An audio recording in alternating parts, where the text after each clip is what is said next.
Hello friends, social science study room में आपका स्वागत है।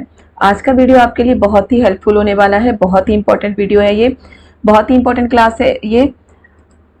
इस क्लास में मैं ज्योग्राफी के बहुत सारे क्वेश्चन लेके आई हूँ, सिर्फ ज्योग्राफी के क्वेश्चन। याद रखिएगा, मान लीजिए कि ये ज्योग्राफी का आपका रिवीजन वर्क है, ठीक है। ज्योग्राफी का रिवीजन ही मान लीजिए कि ये ज्योग्राफी का रिवीजन चल रहा है आपका। तो ज्योग्राफी के क्वेश्चन लेके आई हूँ मैं। इसमें सारे ही क्वेश्चन, करीब 60 क्वेश्चन ज्योग्राफी से हैं। तो याद रखिएगा बेटा, अगर ये वीडियो आप बहुत अच्छे से देख लें और समझ लें तो इससे बाहर ज्योग्राफी में कुछ भी नहीं आ सकता, ठीक है। और ऐसा नहीं है कि जो क्वेश्चन मैंने इसमें सेलेक्ट किए वही क्वेश्चन मैं आपको समझाऊंगी, उससे रिलेटेड दूसरे क्वेश्चन भी मैं समझाऊंगी। ऐसे रिवीजन वर्क हमारा हिस्ट्री का चलेगा और पॉलिटी का भी चलेगा। आज तो ज्योग्राफी का है, उसके बाद हिस्ट्री पॉलिटी दोनों के ऐसे रिवीजन वर्क में कराऊंगी आपको, ठीक है। और एक मतलब कि टॉपिक से रिलेटेड दूसरे टॉपिक, उससे जो जितने भी क्वेश्चन बन सकते हैं वो सारे समझाते हुए आगे चलेंगे। तो कहीं भी वीडियो को आपको स्किप नहीं करना है। और अगर मैं क्वेश्चन जैसे अभी मैं पढ़ रही हूँ कि संसार में प्रचलित रोपण कृषि की सही विशेषता का चयन निम्नलिखित में से कीजिए। आप वीडियो देखते हैं, क्वेश्चन जैसे ही मैं पढ़ रही हूँ, आप उसके बाद मैं क्वेश्चन आपको समझाऊंगी, तो आप तब तक आंसर पढ़ के आंसर दे सकते हैं। ये आपके लिए अच्छा होगा कि आपका रिवीजन हो रहा है ना, मैं रिवीजन वर्क बोल रही हूँ, रिवीजन हो रहा है, तो इसमें आपको पता चलेगा कि आप कितना पढ़ चुके हो, कितना और पढ़ने की जरूरत है, आपको क्या समझने की जरूरत है। क्योंकि अब यही है, अब कुछ नया पढ़ने का फायदा नहीं है, जो हो चुका है हम उसी का रिवीजन करेंगे, ठीक है। और हो तो हमारा सारा ही चुका है, सारा ही हो चुका है। बस जो 8th क्लास की पॉलिटी है उसमें 2-3 चैप्टर हमारे रह गए, तो वो भी मैं 1-2 दिन में कंप्लीट कराऊंगी आपको, पॉलिटी भी। फिर हमारे सारे थ्योरी के पार्ट हो जाएंगे। प्रीवियस ईयर के क्वेश्चन पेपर भी करा चुकी हूँ मैं, बहुत सारे प्रीवियस ईयर के क्वेश्चन पेपर करा चुकी हूँ। तो अब हमारा जो इंपॉर्टेंट क्वेश्चन के जो वीडियोस बनेंगे वही मैं अपलोड करूंगी, ताकि आपका रिवीजन वर्क चलता रहे, ठीक है। मैराथन क्लासेस हमारी चलेगी, इसे एक मैराथन क्लासेस ही मान लो कि प्योर मैराथन क्लासेस है ये, ओके। साथ के साथ एक वीडियो मैं वैसे ही बनाऊंगी पेडालॉजी से रिलेटेड, उसमें भी 60 क्वेश्चन होंगे सिर्फ पेडालॉजी के, ओके। तो प्लीज ये सब देखने के लिए आप चैनल पे बने रहें, चैनल को सब्सक्राइब जरूर करें, और वीडियो पसंद आए तो लाइक करें, शेयर करें और कमेंट भी जरूर करें। कमेंट में आपको आंसर देना है, ओके। तो चलिए हम वीडियो स्टार्ट करते हैं। देखिए फर्स्ट क्वेश्चन हमारा क्या है, संसार में प्रचलित रोपण कृषि की सही विशेषता का चयन निम्नलिखित में से कीजिए। अब रोपण कृषि क्या होता है, तो सबसे पहले हम कृषि के प्रकार देखेंगे। कृषि के प्रकार 2 होते हैं, एक तो वाणिज्यिक कृषि है और दूसरा है, पहला तो वाणिज्यिक कृषि है हमारा, और दूसरा होता है हमारा जीविका निर्वाह कृषि, ठीक है। वाणिज्यिक कृषि, जीविका निर्वाह कृषि। वाणिज्यिक कृषि वो कृषि होता है जिससे क्या होता है, मतलब कि हम व्यापार करते हैं, ओके। वाणिज्यिक कृषि होता है वाणिज्य के लिए, वाणिज्य का मतलब व्यापार होता है, कि वाणिज्य के लिए अगर हम कृषि करते हैं तो उसे वाणिज्यिक कृषि करते हैं। रोपण कृषि वाणिज्यिक कृषि में आता है, ओके।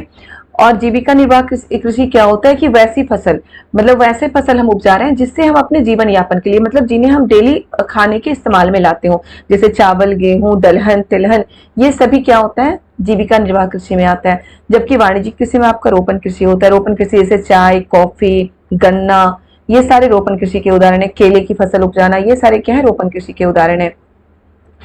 तो ये सब क्या होता है, वाणिज्यिक कृषि। याद रखिएगा, रोपण कृषि या वाणिज्यिक कृषि एक ही चीज है, ओके। एक ही चीज तो नहीं है, मतलब रोपण कृषि अलग है, वाणिज्यिक कृषि अलग है, लेकिन रोपण कृषि का ही उदाहरण है हमारा वाणिज्यिक कृषि। अब देखिए, अभी ये रोपण कृषि की सही विशेषता का चयन निम्नलिखित में से कीजिए। क्या है पहला, इस प्रकार की कृषि, फर्स्ट क्या है, इस प्रकार की कृषि भूमि का गहन उपयोग करने के लिए कृषक अपने पूरे परिवार के साथ लगा रहता है। बिल्कुल नहीं, पूरे परिवार के साथ नहीं लगा रहता। जो याद रखिएगा, ये जो पॉइंट है कि इस प्रकार की कृषि में भूमि का गहन उपयोग करने के लिए कृषक अपने पूरे परिवार के साथ लगा रहता है, तो इस तरह की कृषि वो करते हैं जीविका निर्वाह कृषि में, ठीक है। जीविका निर्वाह कृषि में क्या होता है, एक तो गहन जीविका निर्वाह, एक जीविका निर्वाह, एक गहन जीविका निर्वाह कृषि है। गहन जीविका निर्वाह जो कि बहुत बड़े पैमाने पे फसल उपजाते हैं, लेकिन भोजन के खाद्य फसलें उपजाते हैं, वो गहन जीविका निर्वाह कृषि है। एक छोटे पैमाने पे जीविका निर्वाह कृषि होता है, उसमें क्या होता है कि कृषक अपने फैमिली वालों के साथ ही फसल उपजाते हैं, मतलब पूरा परिवार उनकी कृषि में लगा रहता है। तो ये जीविका निर्वाह कृषि का उदाहरण है। दूसरा क्या है, यह कृषि मध्य अक्षांशों के आंतरिक अर्ध सूक्ष्म प्रदेशों में की जाती है। तो बिल्कुल नहीं, मध्य अक्षांशों के आंतरिक अर्ध सूक्ष्म प्रदेशों में की जाती है, ऐसा नहीं है। रोपण कृषि कहीं भी की जा सकती है, ओके। इसमें तीसरा है, इसमें प्रति एकड़ उपज कम होती है, प्रति एकड़ उपज ज्यादा होती है। रोपण कृषि में क्या होता है, मेहनत की बहुत ज्यादा जरूरत होती है, मतलब ज्यादा मेहनत की जरूरत होती है और प्रति एकड़ उपज ज्यादा होती है। लास्ट है हमारा यह वाणिज्यिक प्रकार की कृषि है जो विस्तृत क्षेत्रों पर की जाती है। बिल्कुल सही है हमारा।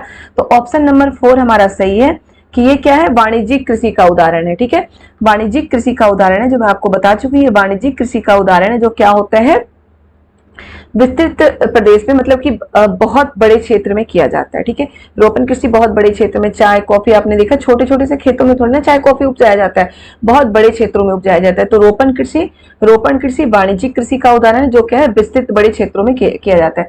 तो बेटा इस क्वेश्चन से आपको कृषि के प्रकार का समझ में आ गया होगा। कृषि के प्रकार, गहन जीविका निर्वाह कृषि, जीविका निर्वाह कृषि और वाणिज्यिक कृषि। ठीक है, रोपण कृषि वाणिज्यिक कृषि का उदाहरण है। क्लियर है? इससे रिलेटेड जो भी क्वेश्चन आएगा आप कर लेंगे। याद रखिएगा, वाणिज्यिक कृषि में वैसे फसल उपजाए जाते हैं जिसको बेचकर ज्यादा आमदनी हो सके। ठीक है, ज्यादा पैसे कमाए जा सके। और जीविका निर्वाह कृषि में वैसे फसल उपजाए जाते हैं कि जिससे क्या होता है कि हम अपने जीवन यापन के लिए जो फसल उपजाते हैं। ओके, अब नेक्स्ट हमारा सेकंड क्वेश्चन देखिए क्या है। सेकंड क्वेश्चन हमारा कि गर्म जल के झरने से प्राप्त ताप ऊर्जा के परिणाम स्वरूप बनते हैं। कि गर्म जल के जो झरने होते हैं, कहीं कहीं आप देखते हैं ना कि वहां का पानी गर्म पानी आता है, सर्दियों में भी पानी गर्म होता है। क्यों होता है? गर्मी में भी नदी का पानी आपको कभी गर्म नहीं मिलेगा, लेकिन जो है कि बहुत सारे झरने होते हैं जो सर्दियों में भी कितनी भी ठंड पड़ती रहे, भले ही दिसंबर की ठंड हो, लेकिन वहां का पानी गर्म होता है। क्यों होता है गर्म? उसका कोई रीजन होना चाहिए, कोई चमत्कार तो है नहीं कि वहां का पानी गर्म होगा।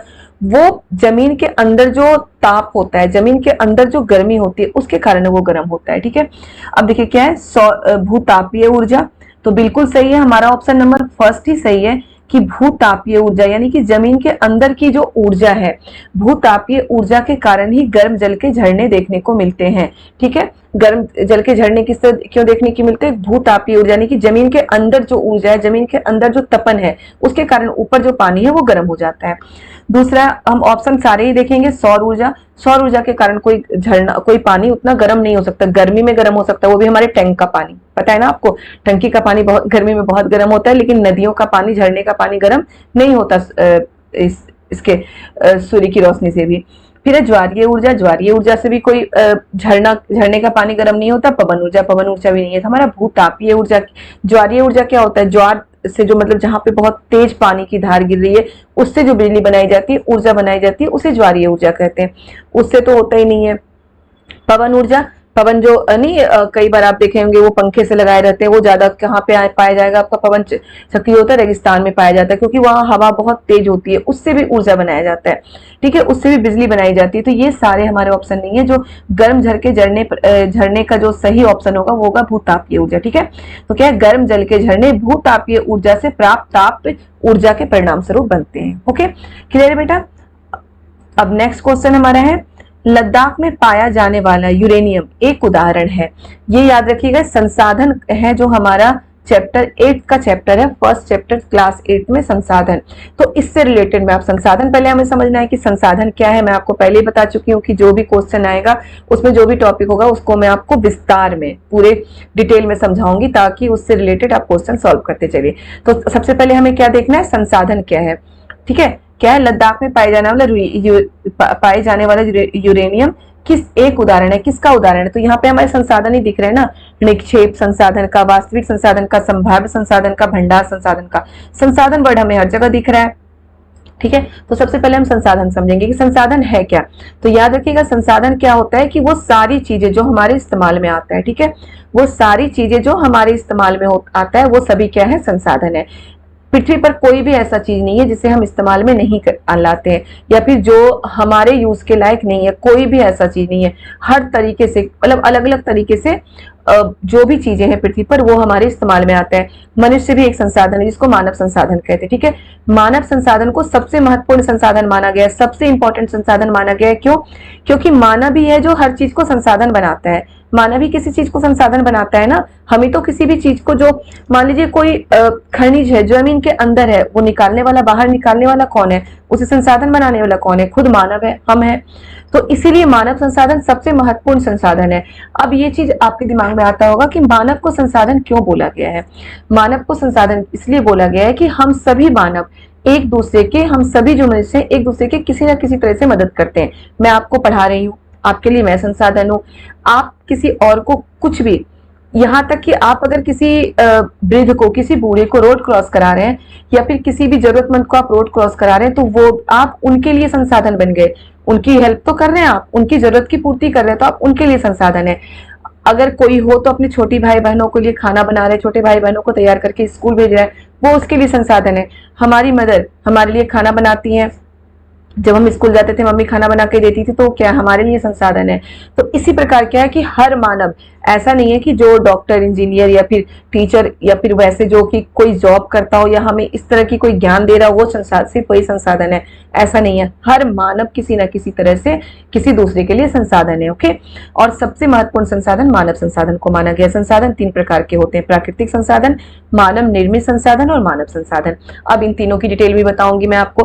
प्राकृतिक संसाधन वो संसाधन होते हैं कि जो क्या होता है, प्राकृतिक संसाधन वो संसाधन होते हैं जो हमें डायरेक्ट प्रकृति से प्राप्त होता है। ठीक है, जो हमें डायरेक्ट प्रकृति से प्राप्त होता है, जैसे कि हवा, पानी, पहाड़, पेड़ पौधे, ये सभी प्राकृतिक संसाधन के उदाहरण है। मानव निर्मित संसाधन, मानव निर्मित संसाधन वो संसाधन होता है जो मानव के द्वारा बनाया जाता है। बहुत सारी चीजें मानव के द्वारा बनाई हुई चीजों का ही ढेर है अब तो पृथ्वी पे, है ना। वो सारे क्या है, मानव निर्मित संसाधन। और तीसरा क्या होता है, मानव संसाधन, कि मानव खुद एक संसाधन है, हम खुद एक संसाधन है। अभी मैं बता चुकी हूँ, तो याद रखिएगा संसाधन 3 प्रकार के हैं। ठीक है, अब हम ये क्वेश्चन देखते हैं क्या है। लद्दाख में पाए जाने वाला यूरेनियम एक उदाहरण है, किसका उदाहरण है, निक्षेप संसाधन का, वास्तविक संसाधन का, संभाव्य संसाधन का, भंडार संसाधन का।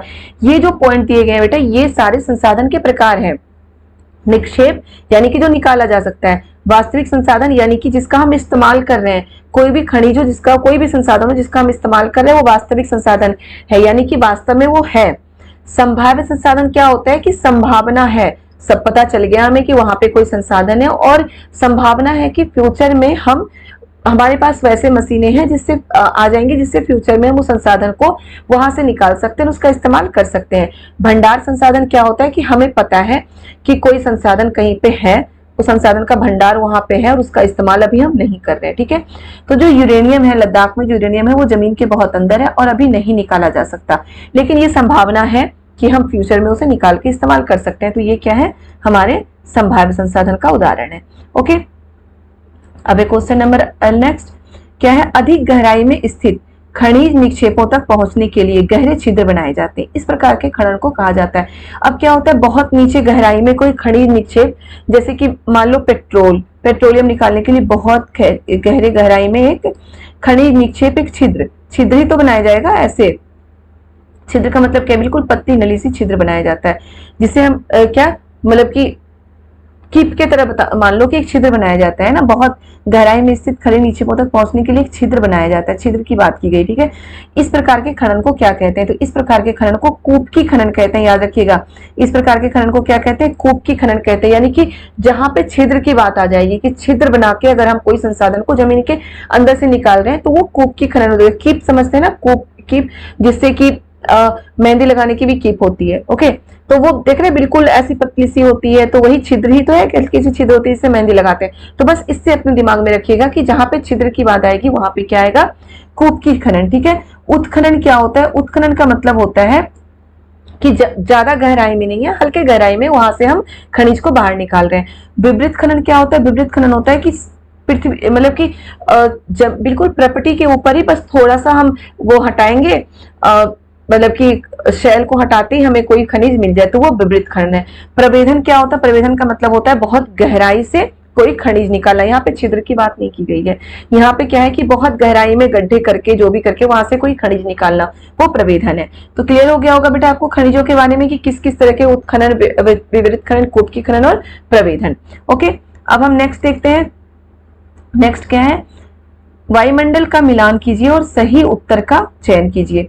बेटा ये क्वेश्चन जो वायुमंडल का मिलान कीजिए, वायुमंडल की परतें मैं बहुत बार बोल चुकी हूँ कि आप वीडियो में जाके जरूर देखिए, इससे क्वेश्चन आता ही आता है, इसलिए सभी परतों का इसमें देखिए दिया गया है।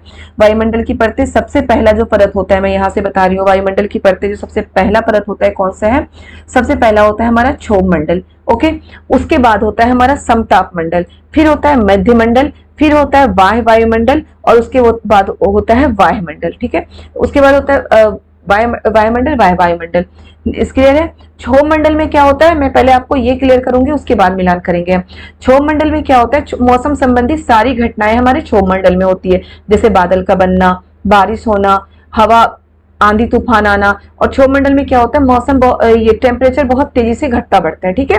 तो ये क्षोभ मंडल में, तो ये क्वेश्चन भी कई बार आ चुका है कि मौसम संबंधी जो घटनाएं होती हैं या बादल का बनना कहाँ पे होता है, कौन से वायुमंडल की कौन सी परत में होता है, तो क्षोभ मंडल में होता है।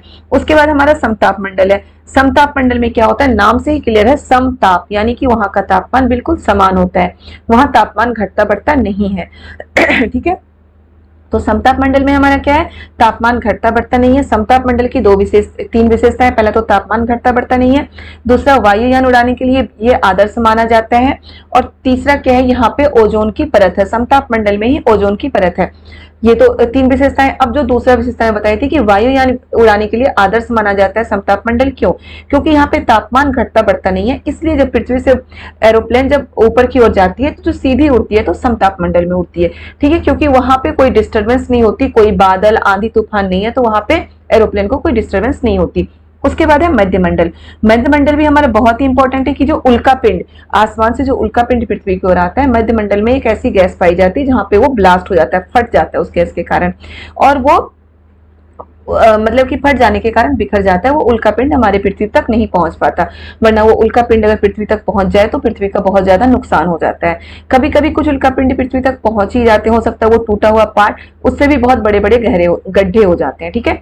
तो ये हमारे मध्यमंडल की विशेषता है, याद रखिएगा। वही जो हम टूटता तारा कहते हैं, वही मध्यमंडल में आके जब उल्का पिंड फटता है तो वो इस चिंगारी से निकलती है, इसे टूटते तारे की तरह होता है, ठीक है। तो देखिए क्षोभ मंडल क्या, आयन मंडल इस परत का एक भाग है, मध्यमंडल का ही भाग आयन मंडल को माना गया, ठीक है। इसमें हम सबसे पहले अगर इस तरह को मिलान करने वाला होगा तो हम ये सारा देखेंगे, ओके।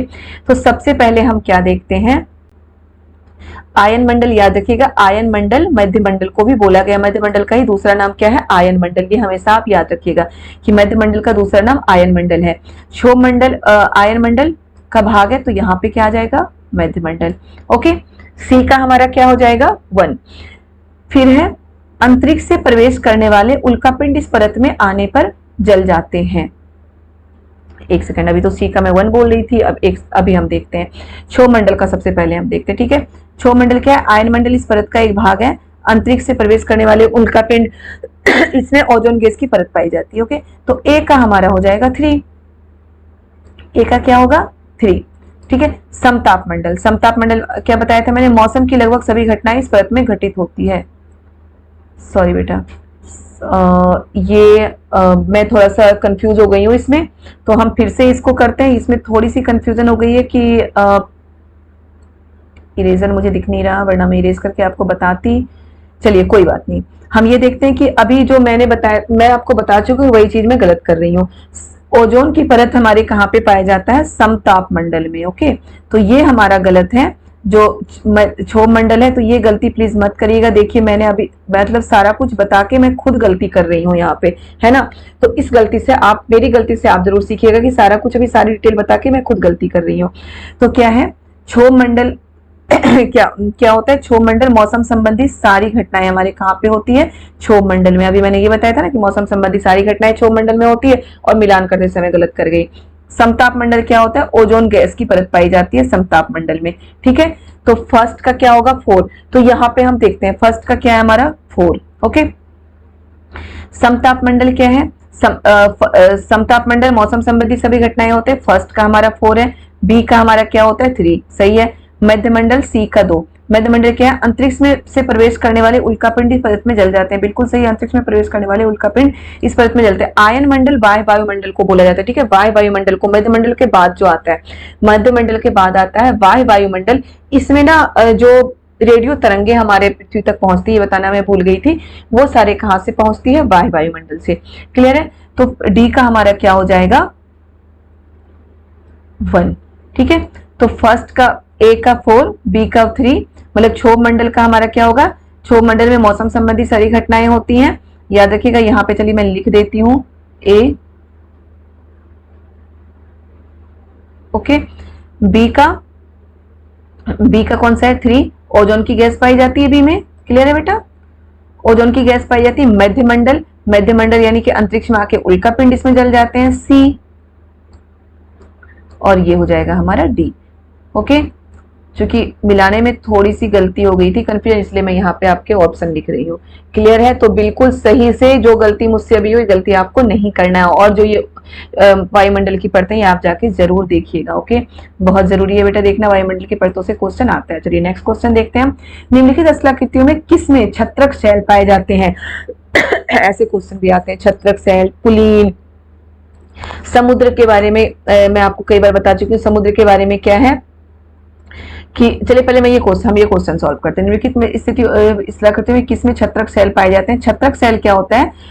मशरूम के आकार की शैल, मशरूम के आकार का बन जाता है, तो ये पाया जाता है हमारे रेगिस्तान में। सबसे पहले तो हम ऑप्शन करेंगे, ये हमारा क्या पाया जाता, कहाँ पाया जाता है? रेगिस्तान में पाया जाता है छत्रक शैल। अब क्या होता है छत्रक शैल कि रेगिस्तान में जो ये रेत के जो पहाड़ होते हैं, उसमें आपको पता है रेगिस्तान में बहुत तेज हवा चलती है। उसके बाद क्या होता है, रेत के जो ऐसे पहाड़ बने होते हैं, तो वो पहाड़ नीचे से, मान लो कि ये पहाड़ बने हुए हैं रेत के, ऐसे बने हुए ना, तो तेज हवा चलने के कारण क्या होता है कि ये पहाड़ नीचे से कटता चला जाता है, फिर इधर से भी हवा आती है, कटता चला जाता है, और ये बिल्कुल ऐसे बन जाता है मशरूम के आकार का।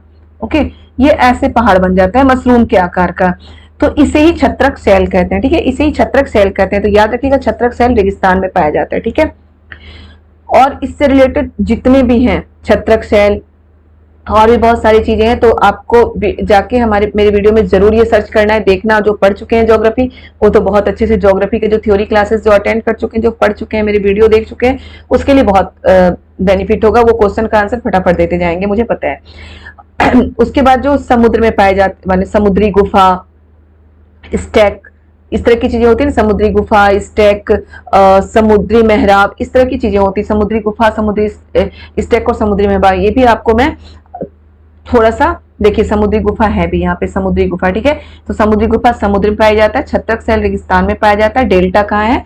नदियों के किनारे, जहाँ पे कई सारी नदियां मिलती हैं, उसको डेल्टा कहते हैं। हिमनद हिमोड़, हिमनद हिमोड़ कहाँ पे होता है? जो ये बर्फ की जो नदियां होती हैं, उसे हिमनद हिमोड़ कहा जाता है। तो पहले ये हम क्लियर करते हैं, फिर थोड़ा सा समुद्र में पाए जाने वाली चीजों के बारे में मैं आपको बता रही हूँ। सबसे पहले समुद्री जो स्टैक, स्टैक क्या होता है? समुद्री गुफा से हम स्टार्ट करते हैं। समुद्री गुफा क्या होता है ना कि समुद्र में इस तरह के कई बार क्या होता है कि चट्टान तो नहीं होता, पहाड़, ओके, जो नीचे से होता है ऊपर तक पहाड़ होता है, वो होता है, और समुद्र में तरंगे उठती हैं, आपको पता है। तो ये तरंगे ऐसे ऐसे यहाँ पे जाती है, मतलब ये चट्टानों पे उठ उठ के यहाँ पे लगती हैं। तो इस कारण क्या होता है, बार बार चट्टानों पे तरंगे लगने के कारण यहाँ पे वहां पे छिद्र बनता चला जाता है। ठीक है, और ये छिद्र एक गुफा के तरह बन जाता है, छिद्र। ओके, तो जो गुफा के तरह बन जाता है छिद्र, उसे क्या कहते हैं? उसमें क्या होता है, गुफा जैसे पहाड़ों में देखते हैं, उसी तरह की गुफा बन जाता है, उससे मतलब कि स्टैक उसको बोलते हैं, वो स्टैक में गुफा सा बन जाता है, उसी को कहते हैं समुद्री गुफा। अब दूसरा आता है समुद्री मेहराब। अब क्या होता है कि ये जो है ना, ये तरंगे ऐसे लगती लगती यहाँ से टकराती टकराती क्या होता है, छिद्र बड़ा होता चला जाता है, और बिल्कुल ये दरवाजे की तरह ऐसे बन जाता है। ठीक है, ये दरवाजे की तरह हो जाता है, इसे हम कहते हैं समुद्री मेहराब। दरवाजे की तरह यानी कि ये छिद्र बिल्कुल आर पार हो जाता है, यहाँ से दूसरे साइड भी एक गुफा है, उसके दूसरे साइड भी वो रास्ता बन गया, तो एक रास्ता हो जाता है ना समुद्री मेहराब। मेहराब का मतलब होता है दरवाजा। ओके, और तीसरी चीज होती है स्टैक। स्टैक क्या होता है कि ये जो फिर, अब ये तो रास्ता भी बन गया, फिर भी उस पर तरंगे टकरा रही हैं, बार बार टकरा रही हैं, तो ऊपर का पूरा ही पार्ट अलग होके ये अलग अलग दो पार्ट में विभाजित हो जाता है। एक ऐसे हो गया और एक ऐसे पार्ट में विभाजित होता है, मतलब दोनों बिल्कुल अलग अलग सेपरेट हो जाते हैं, उसको बोलते हैं स्टैक। क्लियर है? बाकी आप डिटेल से आप जाके वीडियो में जरूर देख लें।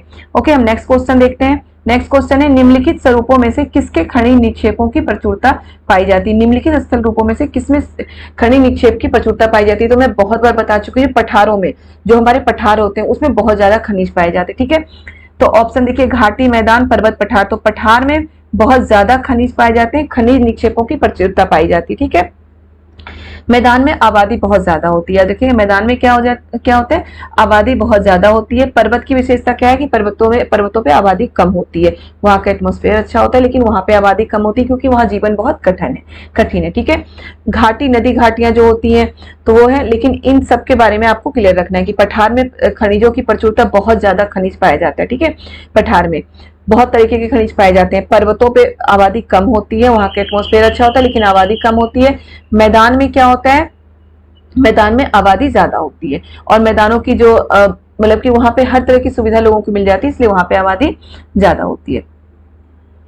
अब हमारा नेक्स्ट है एडुसेट से क्या अभिप्राय है। देखिए, जिसका उपयोग मानव निर्मित उपग्रहों को सूर्य की कक्षा में स्थापित करने के लिए किया जाता है। रॉकेट जिसका मानव निर्मित उपग्रहों को सूर्य की कक्षा में स्थापित करने के लिए किया जाता है।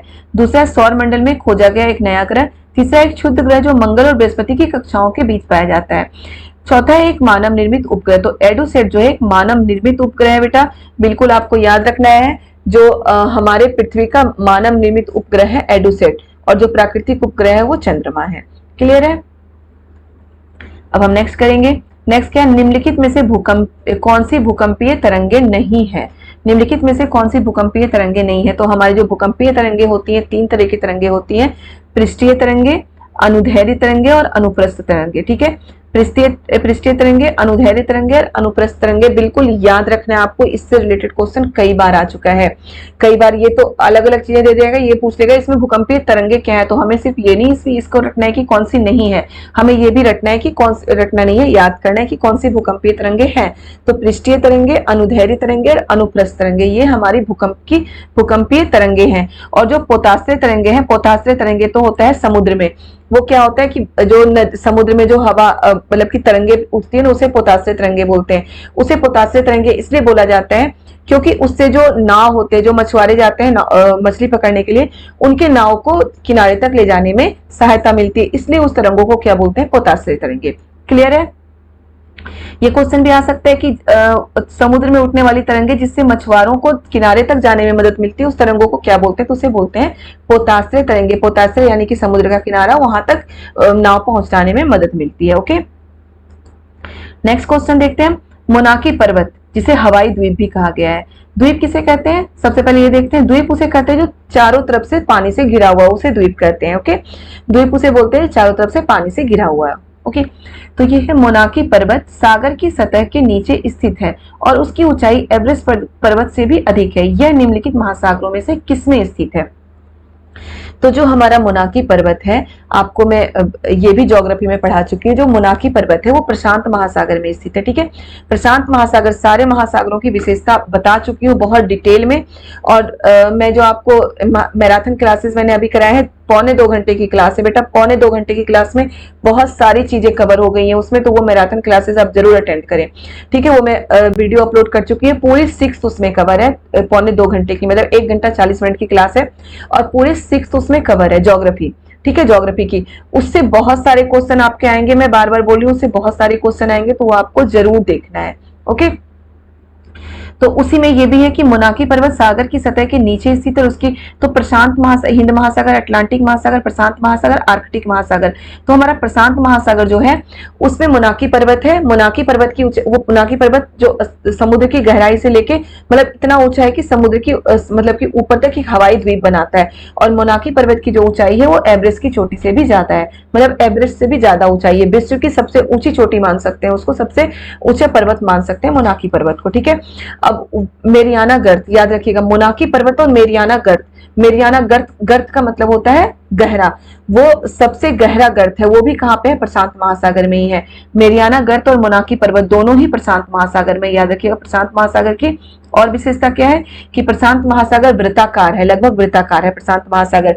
प्रशांत महासागर के पूरब में कौन है, प्रशांत महासागर के पूरब में हमारा प्रशांत महासागर के पूरब में और पश्चिम में, प्रशांत महासागर के पूरब में याद रखिएगा, पूरब और पश्चिम ये आप बताएंगे मुझे। प्रशांत महासागर कहाँ पे, उसके पूरब में अमेरिका पड़ेगा और पश्चिम में क्या है, इंडिया, मतलब सॉरी एशिया, इंडिया थोड़ी ना, इंडिया थोड़ी एशिया।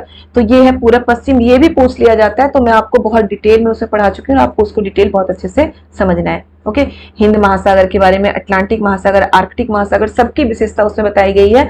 और वो मैराथन क्लास है, 6 क्लास की पूरी ज्योग्राफी कवर है, बार बार बोल रही हूँ, तो वो आपको देखना है। नेक्स्ट देखते हैं, हिंदू उत्तराधिकार संशोधन अधिनियम 2005 मृतक पिता की संपत्ति में समान अधिकार प्रदान करता है। बेटा ये क्वेश्चन मैं कल भी आपको पढ़ा चुकी हूँ, कल नहीं आज ही की वीडियो जो मैंने सुबह डाला था पॉलिटी की, 8th क्लास की पॉलिटी जब मैं करा रही थी, चैप्टर नंबर 4 में यही वाला है। और चैप्टर नंबर 4 में नहीं है, पीछे भी कई बार इस चीज के बारे में मैं आपको बताती जा रही हूँ कि हिंदू उत्तराधिकार संशोधन अधिनियम 2005 क्या है। तो हिंदू उत्तराधिकार संशोधन अधिनियम 2005 क्या है कि इसमें पिता की संपत्ति में पत्नी, पुत्रियों और पुत्रों सभी के बराबर, सभी बराबर हकदार होते हैं, मतलब तीनों, पत्नी, पुत्रियों और पुत्रों तीनों बराबर बराबर हकदार होते हैं पिता की संपत्ति में। ठीक है, देखिए क्या है ऑप्शन, पत्नी, पुत्रियों तथा बहन, बहन नहीं होती। ओके, बहन नहीं होती, तो ये गलत हो जाएगा। पुत्री, पुत्रियों, पुत्र, पुत्रों तथा भाइयों, भाई की भी संपत्ति, भाई का भी हक नहीं होता। 2005 के अनुसार याद रखिएगा। पत्नी, पुत्र, पुत्रों तथा पुत्री, पुत्रियों, तो यही है पत्नी, पुत्र, पुत्रों तथा पुत्री, पुत्रियों, यही है ऑप्शन नंबर थर्ड हमारा सही है कि पत्नी, पुत्रों, एक पुत्र हो, एक बेटा हो या 4 हो, एक बेटी हो या 4 बेटी हो, सभी को बराबर बराबर हक है पिता की संपत्ति में। ओके, क्लियर है। अब चलिए हम नेक्स्ट क्वेश्चन करते हैं। बेटा कहीं कुछ ना समझ में आओ तो प्लीज आप मुझसे जरूर पूछिएगा दोबारा। ओके, नेक्स्ट क्वेश्चन है, कृष्णराज सागर बांध, कृष्णराज सागर बांध निम्नलिखित नदियों में से किस पर बनाया गया? तो ये थोड़ी सी रटने वाली बात होती, ठीक है, तो कावेरी नदी पे बनाया गया है कृष्णराज सागर बांध। ओके, कहाँ पे बनाया गया? कावेरी नदी पे कृष्णराज सागर बांध बनाया गया है।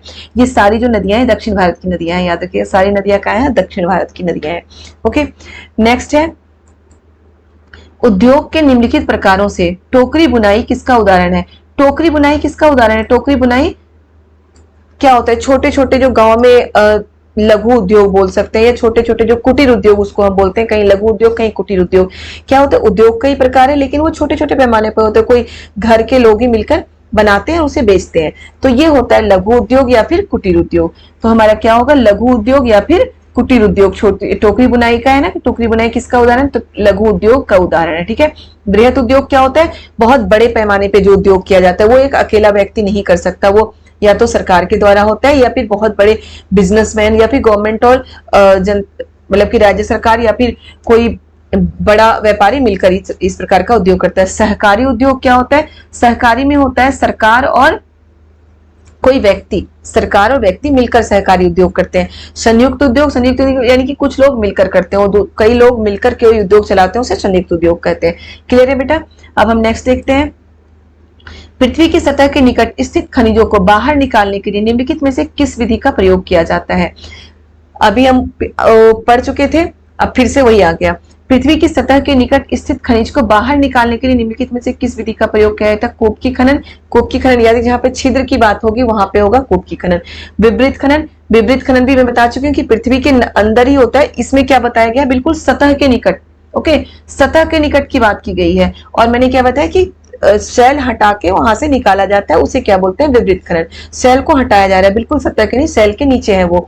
उसके बाद है आखनन, फिर है कूपक। तो आखनन होता है हमारा, बिल्कुल याद रखिएगा, आखनन यानी कि आओ खनिज, यही है ना, अपने आप आ जाओ, यही मान के चलिए, थोड़ा सा ट्रिक लगा के याद करिएगा, अपने आप आ जाओ, यानी कि पृथ्वी के सतह के बिल्कुल निकट है ये पृथ्वी की सतह, यहीं पे खनिज पाई जा रही है, मतलब कि ऐसे उठा के हम खनिज को ले आए। पृथ्वी की सतह के निकट स्थित खनिजों को बाहर निकालने के लिए किसी भी छोटी चीज से उसे हटाओ, मतलब मिट्टी किसी भी चीज को, और वहां पे ले निकालाओ। बिल्कुल सतह के ऊपर तो खनिज नहीं, सतह के अंदर जो खनिज, मतलब बिल्कुल पृथ्वी की सतह पे या सतह के अंदर खनिज जो पाई जाती है, उससे कैसे निकाला जाता है? किस विधि से? आखनन विधि से। क्लियर है? अब देखिए नेक्स्ट है हमारा, क्या है? जनसंख्या घनत्व से अभिप्राय है। जनसंख्या घनत्व से क्या अभिप्राय है? जनसंख्या घनत्व से हमारा क्या अभिप्राय है? जनसंख्या घनत्व से अभिप्राय है क्या है? भूपृष्ठ पर लोगों के फैलने का स्वरूप। भूपृष्ठ पर लोगों के फैलने का स्वरूप जनसंख्या घनत्व नहीं है, ये क्या होता है? जनसंख्या वितरण। ओके, इसे हम क्या बोलते हैं? जनसंख्या वितरण। दूसरा है पृथ्वी के पृष्ठ के एक इकाई क्षेत्र में रहने वाले लोगों की संख्या। बिल्कुल सही है। जनसंख्या घनत्व का मतलब क्या होता है कि पृथ्वी के किसी पृथ्वी के क्षेत्र में पृथ्वी के पृष्ठ पर एक इकाई क्षेत्र में रहने वालों की संख्या को हम क्या बोलते हैं? जनसंख्या घनत्व। हमेशा याद रखिएगा, पृथ्वी पर एक इकाई क्षेत्र में रहने वाले लोगों की संख्या को क्या बोलते हैं? जनसंख्या घनत्व। और भूपृष्ठ पर फैले लोगों के फैलने का स्वरूप को जनसंख्या वितरण बोलते हैं। अब आगे भी हम देखते हैं किसी क्षेत्र विशेष में रहने वाले लोगों की संख्या, ये तो जनसंख्या घनत्व नहीं हुआ, जनसंख्या वितरण भी नहीं हुआ। एक निश्चित अवधि के दौरान लोगों की संख्या, ये एक निश्चित अवधि के दौरान लोगों की संख्या, ये तो जनसंख्या है ना, कि इस अवधि के दौरान इतने लोग थे। ये हमें पता कैसे चलता है? जनगणना के अनुसार, याद रखिएगा। जनगणना में क्या क्या पता चलता है, ये भी इंपॉर्टेंट है बेटा, कई बार ये क्वेश्चन आ चुका है, आ भी सकता है कि जनगणना से हमें क्या क्या पता चलता है। जनगणना से लोगों की संख्या का पता चलता है, स्त्री पुरुष कितने, मतलब कि उनमें कितने स्त्री है कितने पुरुष है इसका पता चलता है, कितने कामकाजी यानी कि कितने जॉब में है, कितने बेरोजगार हैं, कितने रोजगार में, ये पता चलता है, कितने लोग साक्षर हैं, कितने अशिक्षित हैं, इस बारे में पता चलता है। और इतना ही शिशु मृत्यु दर के बारे में भी पता चलता है हमें जनगणना से। ओके, और जनगणना का क्या है, हर 10 साल में भारत में जनगणना की जाती है। क्लियर है? और इससे पता चलता है इन चीजों के बारे में, बहुत सारी चीजों के बारे में जनगणना से पता चलता है। नेक्स्ट क्वेश्चन हम देखते हैं, सुनहरी जरी निम्नलिखित में से किसकी किस्म है? सुनहरी जरी जूट की किस्म है, किस्में याद रखिएगा। सुनहरी जरी के नाम से आप सिल्क मत मानिएगा, सुनहरी जरी उसे सुनहरा रेशा भी कहते हैं, सुनहरी जरी या फिर सुनहरा रेशा भी कहते हैं, तो ये जूट की किस्म है। ओके, नेक्स्ट है वायुमंडलीय परतों में से कौन सी परत रेडियो प्रसारण में सहायता प्रदान करती है? तो बेटा ये मैं आपको अभी बता चुकी हूँ, हम कराते हुए ये हम वायुमंडल की परत ऊपर पढ़ चुके हैं। अब क्या है, रेडियो प्रसारण में आपको बता चुकी, तो वायुमंडल है, जो हमारा वायुमंडल है वो हमारे रेडियो प्रसारण के लिए बहुत, मतलब यहाँ यहीं से हमारा क्या होता है, रेडियो प्रसारण पृथ्वी तक होता है। ठीक है, वायुमंडल से। अब ये समताप मंडल, क्षोभ मंडल, मध्य मंडल, ये ऊपर मैं समझा चुकी हूँ आपको, तो ये दोबारा नहीं समझा रही क्योंकि इसी वीडियो में ऊपर समझा चुकी हूँ। नेक्स्ट हमारा है, निम्नलिखित क्षेत्रों में से किसमें चिनूक स्थानीय पवन चलती है? तो चिनूक स्थानीय पवन हमारे प्रेरी में चलती है, याद रखिएगा, प्रेरी में चिनूक स्थानीय पवन चलती है। प्रेरी घास स्थल है, पंपास, बेल्ट, सवाना, ये सारे ही घास स्थल है। और इसके बारे में मैं आपको एक वीडियो में पूछ चुकी थी कि प्लीज इसके बारे में मुझे बताइएगा कि पंपास, बेल्ट, सवाना किस तरह के घास स्थल है, कहाँ पे पाए जाते हैं, क्योंकि ये मेरा पढ़ाया हुआ है। और आज फिर वही क्वेश्चन मैं रिपीट कर रही हूँ कि प्लीज आप कमेंट में मुझे जरूर बताइएगा कि ये पंपास, बेल्ट और सवाना किस तरह के घास स्थल हैं और कहाँ पे पाए जाते हैं। ठीक है, तो प्रेरी घास स्थल है, प्रेरी हमारे अमेरिका में पाया जाता है। प्रेरी घास स्थल बिल्कुल याद रखिएगा, प्रेरी घास स्थल अमेरिका में है। प्रेरी घास स्थल में चिनूक पवन चलती है। चिनूक पवन से क्या होता है कि वहां पे जो बर्फ जमे होते हैं ना, उत्तरी अमेरिका में प्रेरी घास स्थल है, वहां पे जो बर्फ जमा होता है, तो क्या होता है, इससे चिनूक पवन से क्या होता है, हवा चलने से वो एक गर्म हवा होती है, इससे क्या होता है कि सारे बर्फ पिघल जाते हैं और वहां नए नए घास निकलते हैं। ओके, तो चिनूक, ये क्वेश्चन भी आ सकता है कि चिनूक पवन की विशेषता क्या है, तो प्रेरी में चिनूक पवन से क्या फायदा होता है, तो वहां के सारे बर्फ पिघल जाते हैं और नए नए घास वहां से फिर निकलने शुरू हो जाते हैं। तो ये प्रेरी घास स्थल में चिनूक पवन चलती है। ओके, अब हमारा है नेक्स्ट, निम्नलिखित के सही जोड़े बनाइए, निम्नलिखित के सही जोड़े बनाइए। ओके, अंतर्भेदी आग्नेय शैल, बेटा ये शैल के बारे में बताया गया है, तो हम सबसे पहले शैल के बारे में समझेंगे कि शैल चक्र या शैल है क्या। अंतर्भेदी आग्नेय शैल, बहिर्भेदी आग्नेय शैल, अपसादी शैल, कायंत्री शैल, बहुत सारे क्वेश्चन आते हैं इससे रिलेटेड, और ये भी मैं करा चुकी हूँ आपको मैराथन की क्लास में। ओके, अंतर्भेदी आग्नेय शैल क्या होता है, आप भूकंप नहीं, ज्वालामुखी, सॉरी, ज्वालामुखी। ठीक है, ज्वालामुखी पर्वत है, भले ही ना बना हो पर्वत वैसा, लेकिन पर्वत मान लीजिए ज्वालामुखी पर्वत है। यहाँ से लावा निकलता है बाहर की ओर। ठीक है, यहाँ से लावा जब बाहर की ओर निकलता है, इतना ऊपर तो नहीं जाता, यहीं से निकल जाता है ऐसे।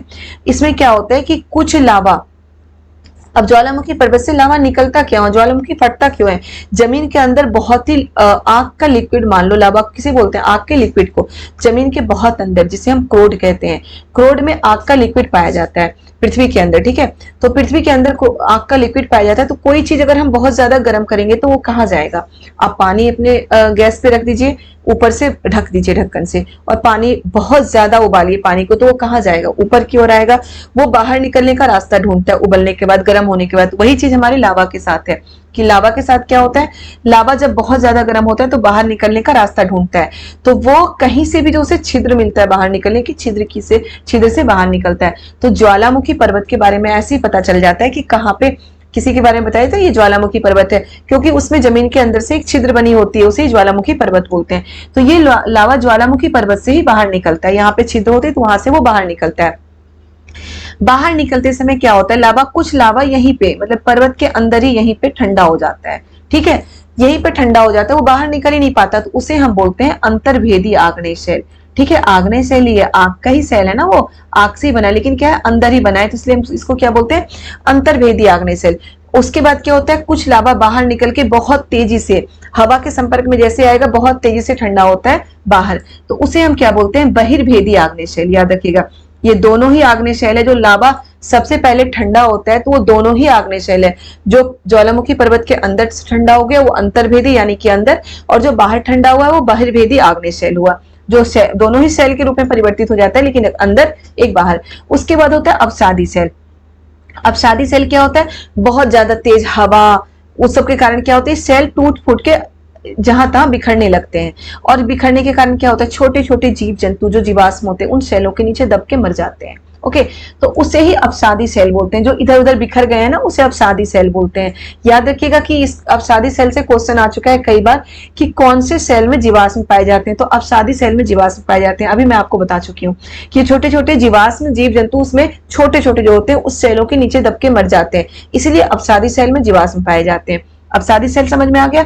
अब बहुत ज्यादा ताप और दबाव के कारण अपसादी सेल पे क्या होता है, बहुत ज्यादा ताप और दबाव के कारण क्या होता है, अपसादी सेल अपनी मतलब कि अपना रूप बदल लेता है, अपना रूप बदल लेता है। मतलब किसी भी चीज पे बहुत ज्यादा दबाव डालो, ठीक है, जैसे आप छेना फाड़ते हो पनीर बनाने के लिए, उस पे हम दबाव ही तो डालते हैं। दबाव डालने से क्या होता है, वो छेना पनीर के रूप में परिवर्तित हो जाता है, पनीर के रूप में बदल जाता है ना। वही चीज यहाँ पे अपसादी सेल में है। अपसादी सेल पे बहुत ज्यादा ताप और दबाव के कारण क्या होता है कि वो अपना मतलब अपनी काया, काया मतलब रूप में परिवर्तन कर लेता है, तो उसे हम बोलते हैं कायांतरित सेल। क्लियर है, उसे हम बोलते हैं कायांतरित सेल। क्वेश्चन ये भी आता है कि कायांतरित सेल, अपसादी सेल, ये क्वेश्चन बहुत बार रिपीटेड है कि अब जीवाश्म किस में पाए जाते हैं, तो अपसादी सेल में पाए जाते हैं। अब इससे देखिए जो इंपॉर्टेंट होता है, जो क्वेश्चन आता है, ये आता है कि किसका क्या उदाहरण है। ओके, किसका उदाहरण है, तो हमारा है अंतर्भेदी आग्नेय सेल। बता चुकी हूं अभी मैं, अंतर्भेदी आग्नेय सेल ग्रेनाइट का उदाहरण है। बेसाल्ट के बारे में पहले भी मैं आपको करा चुकी हूँ। अंतर्भेदी आग्नेय सेल क्या है, ग्रेनाइट का उदाहरण है। ग्रेनाइट जो सेल होते हैं वो अंतर्भेदी आग्नेय सेल होते हैं। बेसाल्ट क्या होता है, बेसाल्ट हमारा बहिर्भेदी आग्नेय सेल होता है, जो बाहर निकल के लावा ठंडा होता है वो बेसाल्ट बन जाता है। ओके, अब शादी सेल का उदाहरण क्या है, ये बलुआ पत्थर। याद रखिएगा, बलुआ पत्थर हमारा किसका उदाहरण है, अपसादी सेल का उदाहरण है। ओके, और कायांतरित सेल का उदाहरण क्या है, चूना पत्थर। या देखिए चूना पत्थर ही क्या बन जाता है, संगमरमर का रूप लेता है चूना पत्थर ही। क्लियर है बेटा, तो हमारा ए का क्या हो गया, अंतर्भेदी आग्नेय सेल ग्रेनाइट, ठीक है, ए का 4, बी का 3 बहिर्भेदी आग्नेय सेल बेसाल्ट, सी का 2 बलुआ पत्थर, डी का 1 चूना पत्थर। ठीक है, हमारा ऑप्शन नंबर 2 सही है। ओके, चलिए हम नेक्स्ट देखते हैं। ऋतु प्रवास से आपका क्या अभिप्राय है। ऋतु प्रवास क्या होता है कि जब मवेशियों को लेके चरवाहे मौसम के हिसाब से एक जगह से दूसरी जगह प्रवास करते हैं, एक जगह से दूसरी जगह जाते हैं। आपको मैं बता भी चुकी हूँ कि क्या होता है कि जो मवेशी पालते हैं वो मान लो पहाड़ों पे, ज्यादातर ये ऋतु प्रवास पहाड़ों पे होता है। सर्दियों के मौसम में वहां पे उनको मतलब चारा नहीं मिलता, तो वो पहाड़ों से नीचे उतर आते हैं अपने मवेशियों को लेके सर्दियों के मौसम में। याद रखिए, तो मौसम के अनुसार होता है, तो ऋतु मतलब मौसम, प्रवास मतलब घूमना। तो ऋतुओं के अनुसार जब चरवाहे अपने मवेशियों को लेकर एक जगह से दूसरी जगग घूमते हैं उसे हम ऋतु प्रवास कहते हैं। ठीक है, देखिए यही होगा, नए चारागाहों की खोज में अपने पशुधन के साथ लोगों की ऋतुवत गतिशीलता, इसी की क्या बोलते हैं, हम ऋतु प्रवास बोलते हैं। क्लियर है। नेक्स्ट है, महासागरीय धाराओं के संबंध में नीचे दिए गए दोनों कथनों ए और बी पर विचार कीजिए तथा सही उत्तर का चयन कीजिए। कोष्ण, गर्म महासागरीय धाराएं भूमध्य रेखा के निकट उत्पन्न होती है और ध्रुवों की ओर प्रवाहित होती है। कोष्ण मतलब गर्म। ठीक है, कोष्ण किसे बोला गया, गर्म। तो बिल्कुल सही है, भूमध्य रेखा, जहां पे मैं कई बार आपको बता चुकी हूँ, भूमध्य रेखा पृथ्वी के बीचों बीच है। यहाँ पे सूर्य की किरणें बिल्कुल सीधी पड़ती है, बहुत तेज पड़ती है। तो जहां पे सूर्य की किरणें सीधी पड़ेगी वहां पे पानी ज्यादा गर्म होगा ना, वहां पे पानी गर्म होगा तो क्या होगा, तो वहां से जो धाराएं ऊपर ध्रुवों की ओर, उत्तरी ध्रुव या दक्षिणी ध्रुव में जाएगी, वो महासागरीय धाराएं क्या होती है, गर्म होती है। तो ए हमारा बिल्कुल सही है कि क्या है, गर्म महासागरीय धाराएं भूमध्य रेखा के निकट उत्पन्न होती है, ध्रुवों की ओर प्रवाहित होती है। शीत यानी कि ठंडी महासागरीय धाराएं निम्न अक्षांश से उच्च अक्षांश की ओर, उच्च अक्षांश को जल ले जाती है। क्या है, शीत ठंडी महासागरीय धाराएं निम्न अक्षांश से उच्च अक्षांश की ओर जल ले जाती है। तो बेटा याद रखिएगा, निम्न अक्षांश किसे बोला है, भूमध्य रेखा को। भूमध्य रेखा को जिसे विषुवत वृत्त भी बोला गया है, उसको निम्न अक्षांश बोला गया है। उच्च अक्षांश उत्तरी ध्रुव और दक्षिणी ध्रुव को उच्च अक्षांश बोला गया है।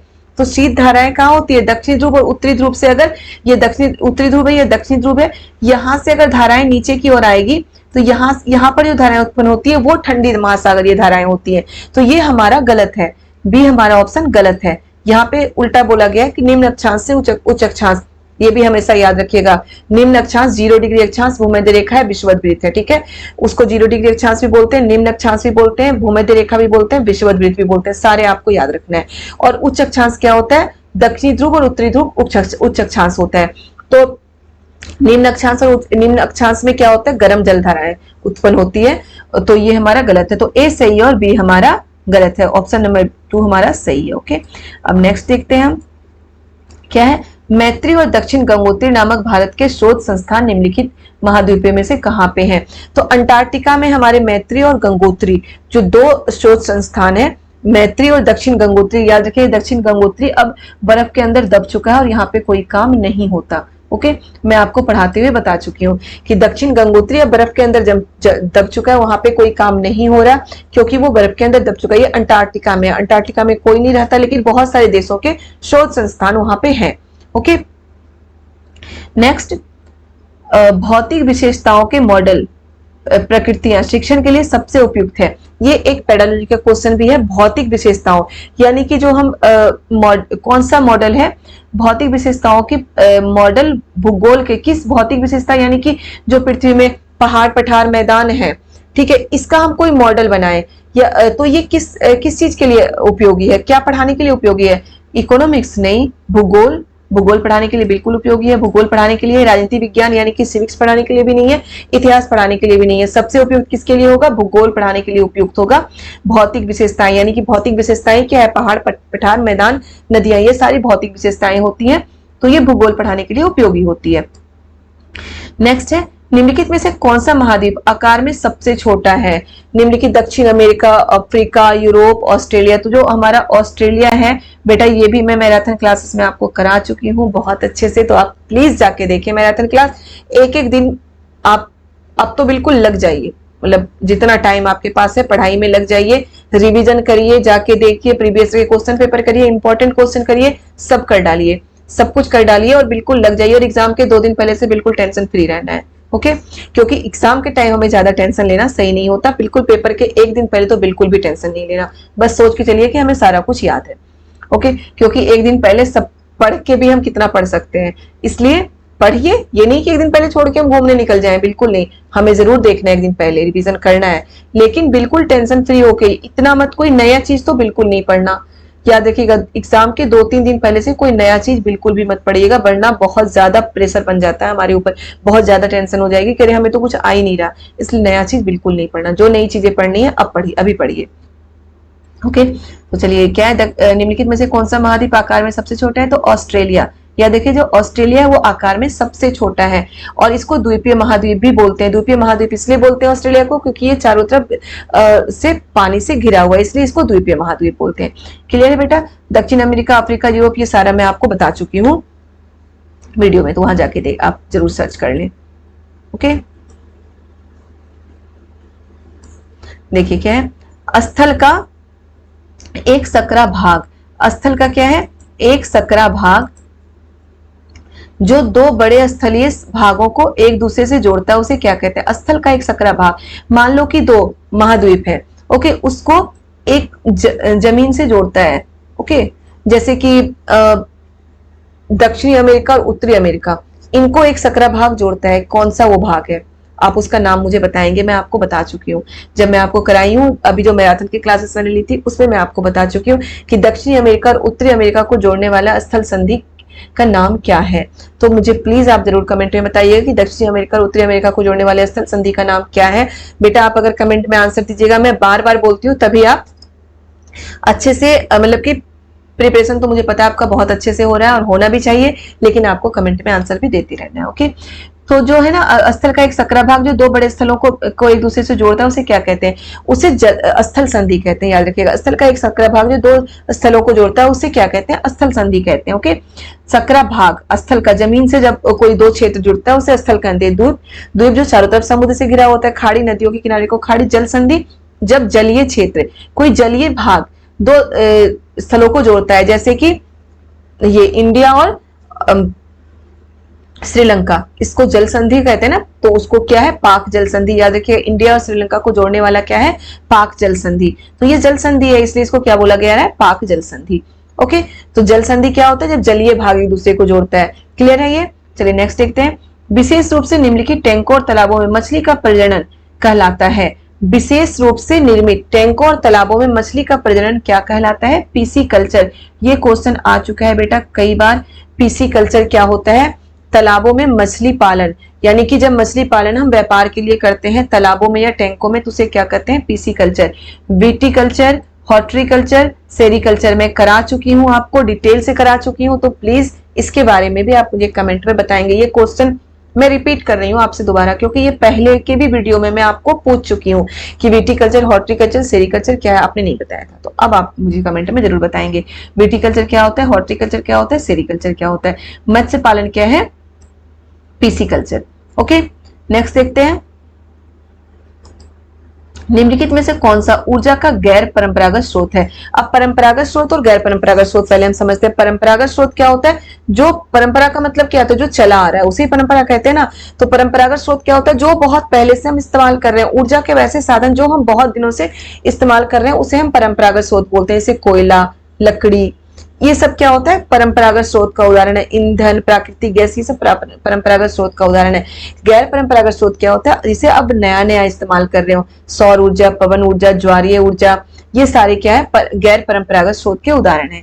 ठीक है, तो इसमें देखिए प्राकृतिक गैस परंपरागत स्रोत है, सौर ऊर्जा बिल्कुल गैर परंपरागत स्रोत है, कोयला परंपरागत स्रोत है, ईंधन हमारा परंपरागत स्रोत है। ओके, अब हमारा नेक्स्ट, सूर्य गुजरात में अरुणाचल प्रदेश से लगभग 2 घंटे बाद अस्त होता है। सूर्य गुजरात में अरुणाचल प्रदेश से लगभग 2 घंटे बाद अस्त होता है। गुजरात में जब भी अस्त होता होगा, अरुणाचल प्रदेश में कब होता है? उससे 2 घंटे, गुजरात में अरुणाचल प्रदेश से 2 घंटे बाद। अरुणाचल प्रदेश इधर है, गुजरात हमारा इधर है। ठीक है, तो सूर्य गुजरात से क्या होता है? अरुणाचल प्रदेश में 2 घंटे के बाद अस्त होता है। अरुणाचल प्रदेश गुजरात की तुलना में उच्च अक्षांश पर है। बिल्कुल सही है कि अरुणाचल प्रदेश क्या हो? उच्च अक्षांश पे है, और जो अरुणाचल प्रदेश हमारा उच्च अक्षांश पे है, वही सूर्य हमारा ये गुजरात हमारा निम्न अक्षांश पे है थोड़ा सा। और उसके बाद क्या है? अरुणाचल प्रदेश पूरब की ओर है और जो गुजरात है हमारे पश्चिम की ओर है। सूर्य की परिक्रमा पृथ्वी कैसे करती है?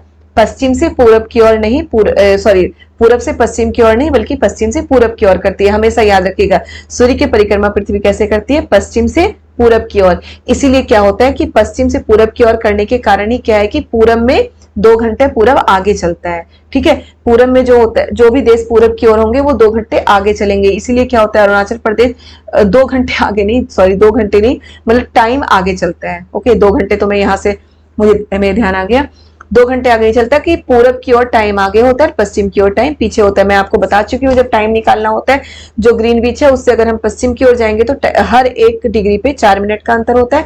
4 मिनट माइनस करते जाएंगे हर 1 डिग्री से। वही ग्रीनविच से अगर हम पूरब की ओर जाएंगे तो 4 मिनट प्लस करते जाएंगे। तो यही है, अरुणाचल प्रदेश और गुजरात में 2 घंटे का अंतर होता है। इसके कई रीजन है, क्योंकि अरुणाचल प्रदेश पूरब में है और गुजरात पश्चिम में है। अरुणाचल प्रदेश उच्च अक्षांश पे, गुजरात निम्न अक्षांश पे है।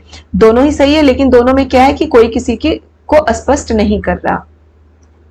ओके, क्लियर है?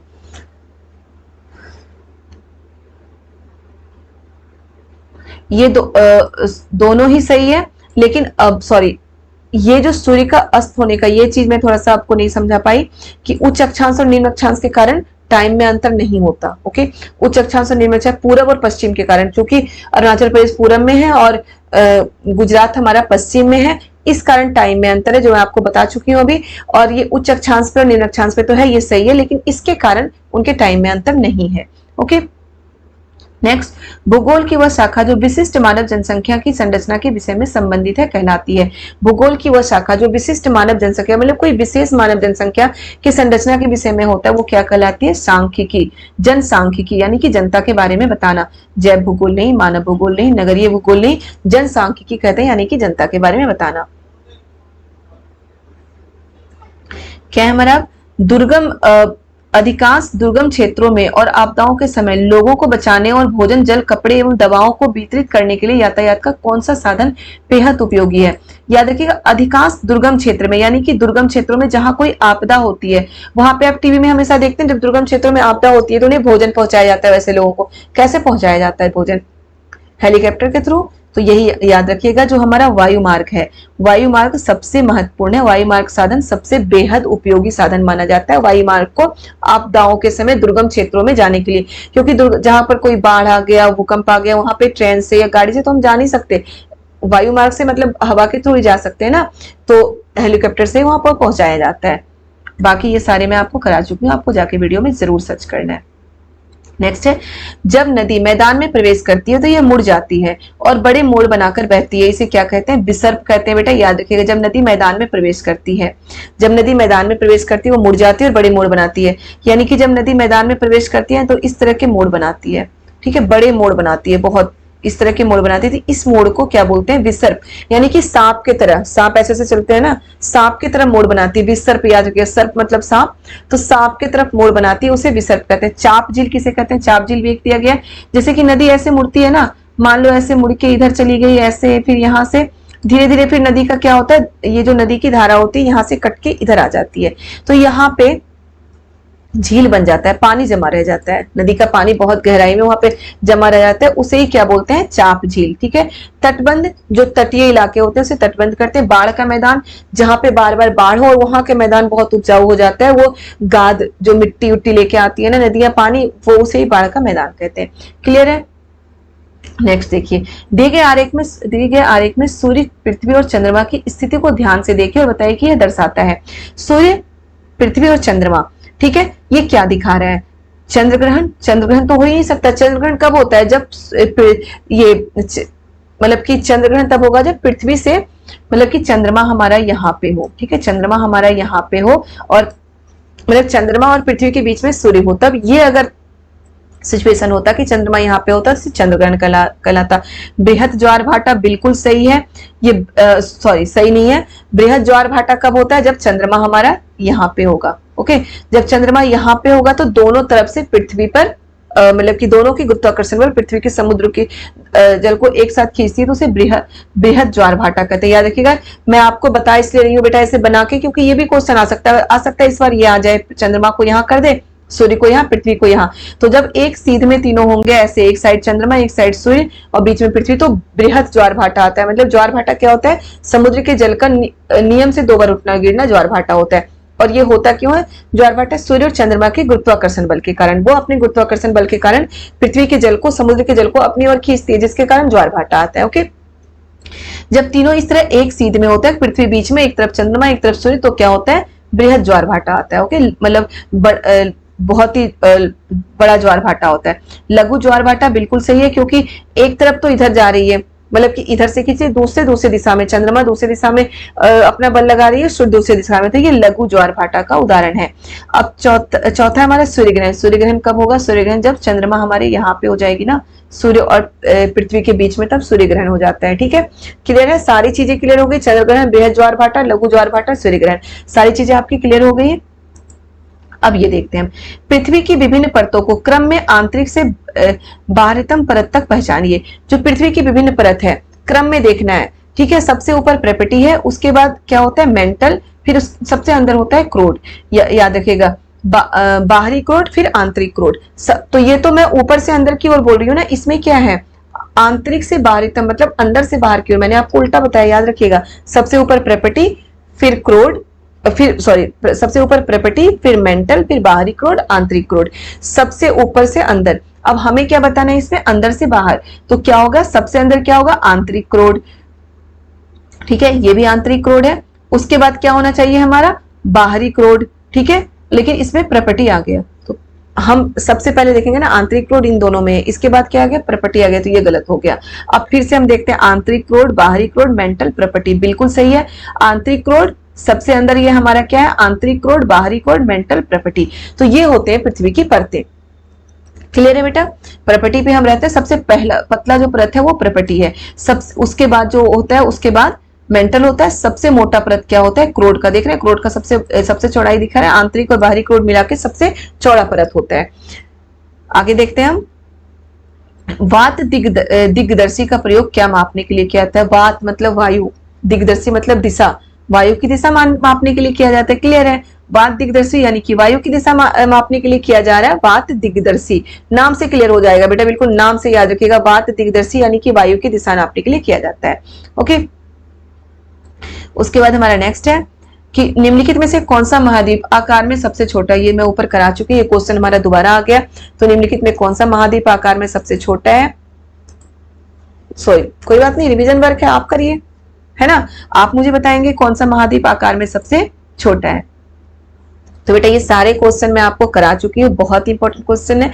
करीब 40 क्वेश्चन है, तो ये 60 मैंने सोची थी कि 60 का कराऊं, लेकिन 40 क्वेश्चन है। अब मैं हिस्ट्री और पॉलिटी की भी कराऊंगी, ऐसे ही जो इंपॉर्टेंट क्वेश्चन है उसके समझा के, और उसके साथ ज्योग्राफी के भी अभी और भी कराएंगे, क्योंकि 40 क्वेश्चन सफिशिएंट नहीं है हमारे लिए, हमें और पढ़ना है, बहुत पढ़ना है और अच्छे से लग के पढ़ना है। तो वीडियो पे बिल्कुल चैनल पे बने रहिए, क्योंकि ऐसी अच्छी अच्छी वीडियो मैं चैनल पे डालती रहूंगी। और पॉलिटी की क्लासेस भी हमारी चल रही है। अभी थोड़ा लेट हो गया था, मैं मानती हूँ, क्योंकि मैं आपको बता चुकी हूँ अभी लास्ट वीडियो में थोड़ी सी प्रॉब्लम हो गई थी, इसलिए मैं वीडियो 2 दिन नहीं डाल पाई थी चैनल पे। तो आप प्लीज वीडियो पे बने रहें, और जो नए हैं चैनल को सब्सक्राइब जरूर कर दें, वीडियो को लाइक करें, शेयर करें और कमेंट में आंसर जरूर दें। ओके बच्चों, बाय बाय।